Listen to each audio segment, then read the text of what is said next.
విభజన చేసినప్పుడు మత ప్రాతిపదిక లేదు, ఆ తర్వాత ఇది మత ప్రాతిపదిక మీద మత ప్రాతిపదిక మీద వచ్చిన తర్వాత బంగ్లాదేశ్ వెళ్ళి అదొకే మతం, బంగ్లాదేశ్ ముక్కు అయిపోయింది. ఈరోజు మొత్తం మధ్య ఆసియాలో మత ప్రాతిపదిక మీద రాజ్యాలు ఉన్నాయి. ఒకే మతం వాళ్ళు కలగించుకుని ఈరోజు యుద్ధాలు చేస్తా ఉన్నారు. కాబట్టి ఒక మత ప్రాతిపదిక మీద ఏ దేశం మనలేదు. ఒకవేళ మనగలిగిందంటే అది తుపాకీతోటి, కత్తితోటి, నిర్బంధంతో, నిరంకుశత్వంతో ఏదైనా కొంతకాలం బతుకుతుంది తప్ప అది శాశ్వతం బతుకుతున్న పరిస్థితి ఉండదు. ఇప్పుడు మనం అటువంటి పరిస్థితిని తెచ్చుకొని మళ్ళీ మన దేశాన్ని మళ్ళీ విభజనకి మళ్ళీ అలాగే గురి చేసుకోవడం, లేకపోతే మన రాజ్యాంగం చెప్పినట్టు అందరూ సమానమైన పద్ధతిలో ఈ దేశాన్ని ఐక్యంగా ముందుకు తీసుకెళ్ళడం అనేది ముందున్న సమస్య. అందుకని ఈరోజు ఈ దేశం యొక్క రాజ్యాంగాన్ని కాపాడుకోవాలి అని చెప్పేసి మనం అంటున్నామంటే పుస్తకాన్ని కాపాడుకోవాలి కదా, ఈ దేశ ఐక్యతను కాపాడుకోవాలి, ఈ దేశ అఖండతను కాపాడుకోవాలి. 140 కోట్ల ప్రజలు ఈ రోజుకి మనం కలిసి ఉంటున్నాం, బతుకుతున్నామంటే రాజ్యాంగం మూలంగా, రాజ్యాంగం మన భావాలతో ఉంటాం.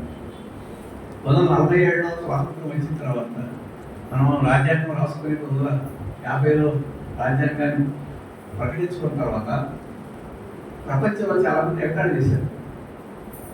వీళ్ళకి చదువు రాదు, 180% చదువు రాదు. ఈ 180% కష్టపడి పనిచేస్తే బతకడానికి కూడా తిండి లేదు.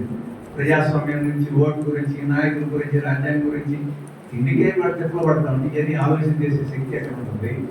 అలాగే ఇన్ని మతాలు ఉన్నాయి, ఇన్ని భాషలు ఉన్నాయి.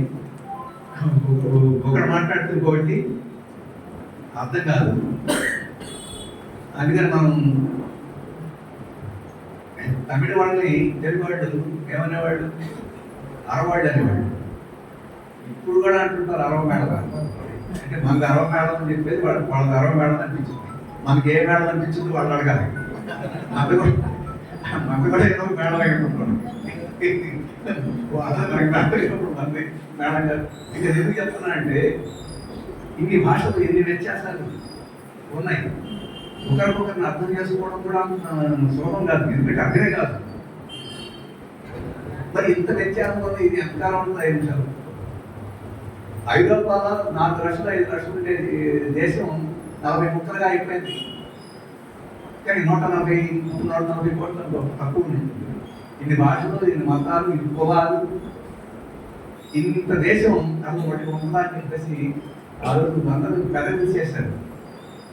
మనం అది కూడా ఏం చేశారు, అందరికీ సార్వజనిక